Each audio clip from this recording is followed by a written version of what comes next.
Mažutė. Ašgi filmuoju. Gerk, sakau. Nepasės, nedropasės.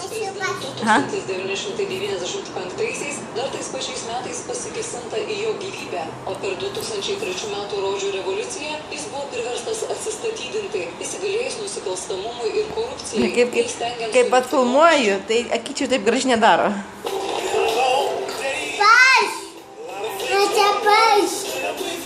Pas, gerai. Gerai.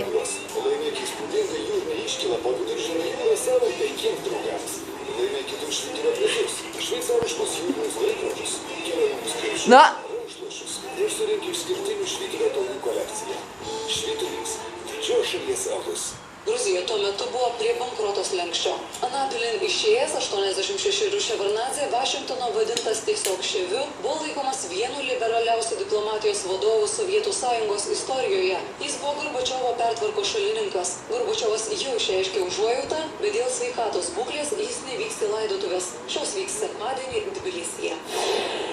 Šiurpi tragedija Meksikoje. Ekatepeke per koncertą kilus spūsčiai negyvai sutripti mažiausiai 3 žmonės. Dar 15 asmenų sužalota. Iš arenos besibraunančių žmonių minia sugriovė sieną.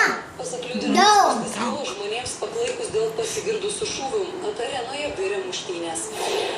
Kinija išplatino dramatišką vaizdo įrašą, kuriame užfiksuota, kaip keleivinėme autobuse gyvų fakelų virto vyras. Kinas autobuso salone netikėtai apsipylė degančių skysčių ir pasidegė. Per išpuolį nukentėjo 32 žmonės, pusė jų kritinės būklės, įtariamasis irgi gydomas ligoninėje. Nelaisti.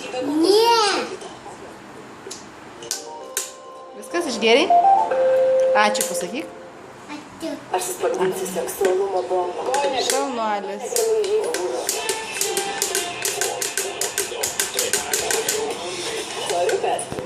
Viskas?